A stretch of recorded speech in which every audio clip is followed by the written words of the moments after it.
So Maulik, Venkat sir and Murli sir, the main question that has emerged that a lot of people have asked is around FCRA. There are many questions around FCRA. So Maulik, can you just say a little bit elaborate, or can you elaborate on the FCRA part? Yeah, thanks, Tushar. And thanks for it. I think so. This is a very important question, especially what Government of India did last week. But what we have been doing, and XSR is an international organization, right? We generally issue service contract to the partners. And service contract, because it's not a grant, it's a service contract. So FCRA regulation applicability becomes easily manageable. From our end to the principal contractee. Now, as Arun has mentioned, there are two partners, and the sub-grantee would be from the principal grantor to secondary grantor. Now, that will be entirely dependent on the principal grantor or principal contractor, I would say, not grantor even, because grantor gives a wrong impression.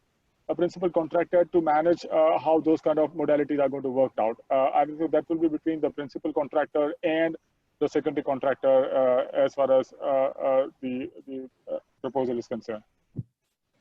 Is it clear?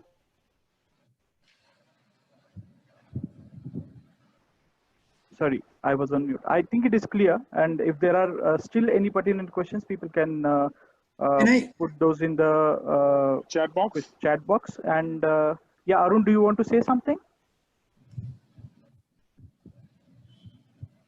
Arun, you want to say something? Okay. No, there was one question. We'll take it up later. Okay. So the other question that has come up through a lot of people is mainly about why do you want two partners, minimum two partners, and what's the logic behind that? Professor Venkat and Professor Murli are the best colleagues to answer, I guess so. Murli, you want to take the call?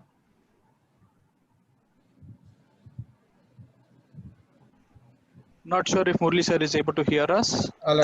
Yeah, Venkat, go ahead. Yeah, go ahead. Yeah. Okay, thank you. I think I had indicated that one of the core values of this particular consortium is this collaborative is to have a collaboration. So it is imperative. That's one of those backbones of this particular collaborative. So to network, to bring the best out of each other.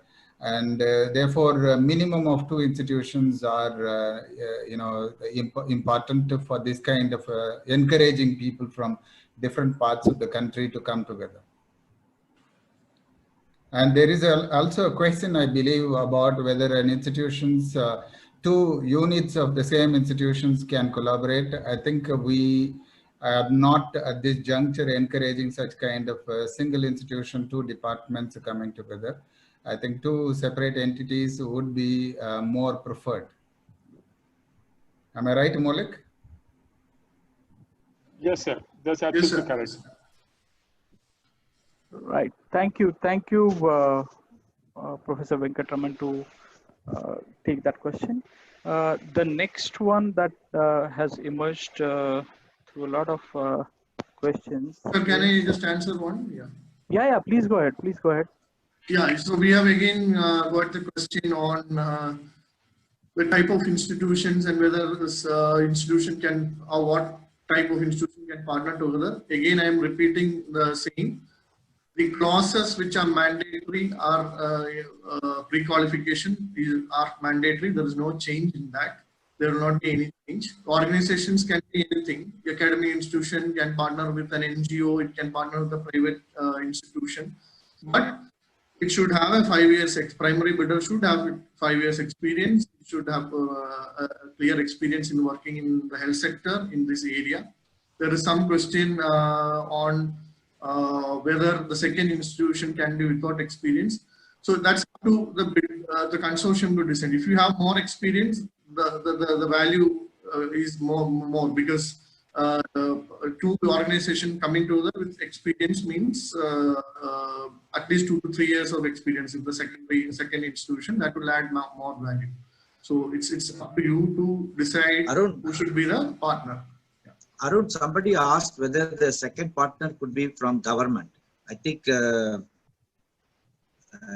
could well be, because we want to engage with the government. So they have a partner from government. Somebody asked, can the second partner be from? Yes, sir. We would encourage that very much. Yeah. Absolutely. So as Arun said, I think so. The partnership is between the parent service contractor and the secondary service contractor, and it's entirely how those two contractors kind of agree on terms and conditions, and they work the modalities between them. We have got no preference except that they need to be based in India, and they will get $30,000 inclusive GST. The money will come to the primary contractor. The primary contractor would be then end up having a contractual relationship with the secondary contractor. At an evaluation level, we will try to see whether the relationship between primary contractor and the secondary contractor is clearly established. As far as those things which Arun has mentioned on the presentation, which we will even share those presentation with you, are met, we want people to come together, participate, and collaborate. So the point that Professor Venkat and Professor Murli are making, that we have kept those kind of flexibility so that we get kind of partnerships going on. Otherwise, it becomes very difficult to force partnerships. So there was one more question, Malik, whether private company can apply.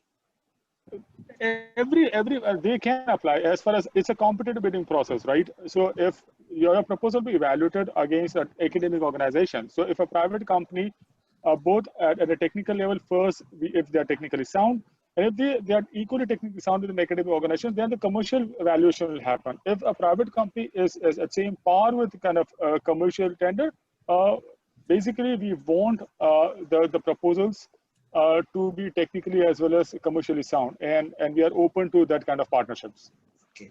I'm asking on behalf of others. So about the no, I understand. I'm just giving clarification. Thank you. Yeah, I think Malik, can I just make it a clarification to all the participants? Please focus on your technical points that you can gather. All right, the technical and commercial points. From our side, we are blind to who you are, as long as these technical and commercial parameters are somewhat close to your competitive values. You need to increase the points that you can gather from your collaboration. So the rest is whether you do it with a consulting company, whether you do it with a government department, whether you are doing it with an academic institutions, etc., will convert itself into certain kind of a points.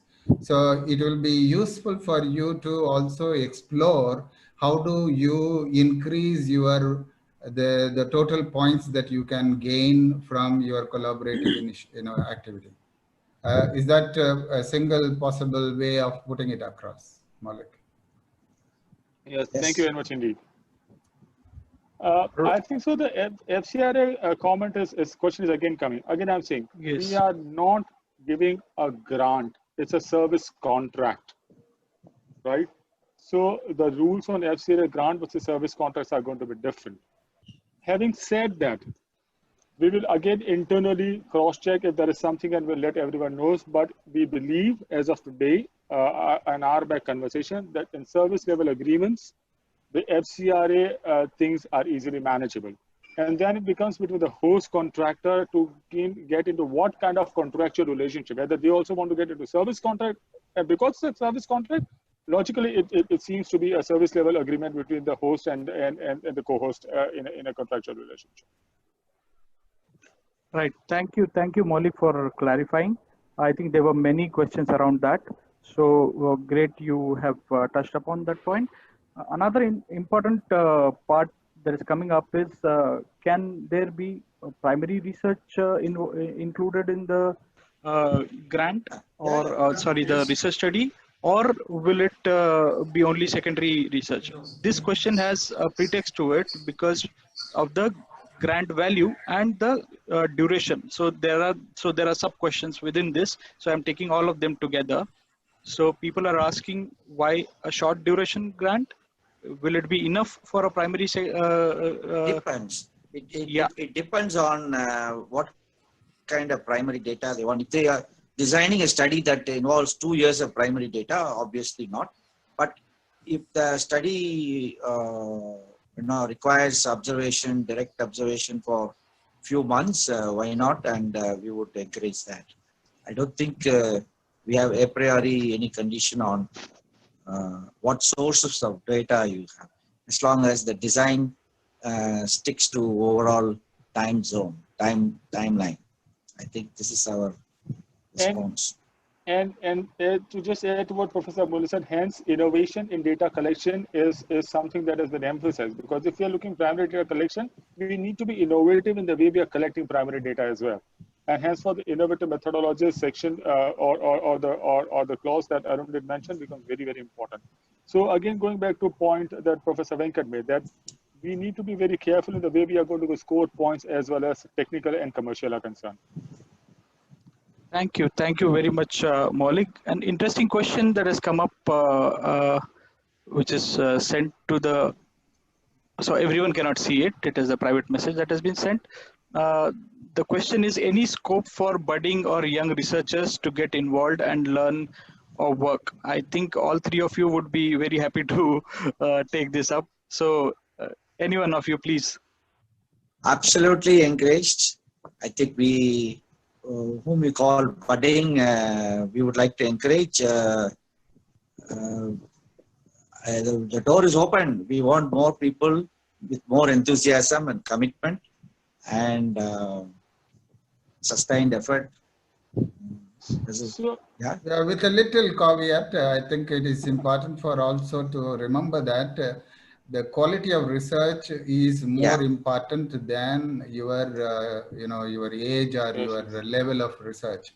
And therefore, if you are, still not confident enough to produce a research that you might consider as a quality research, please, take help of mentors. I think the scope of this proposal allows you to have any mentors who are senior enough to help you in wading through these quality related questions. So we would encourage that this particular research, grants are meant for anybody and everybody, but with the caveat that it should be good enough to stand the scrutiny of people who are looking for evidence.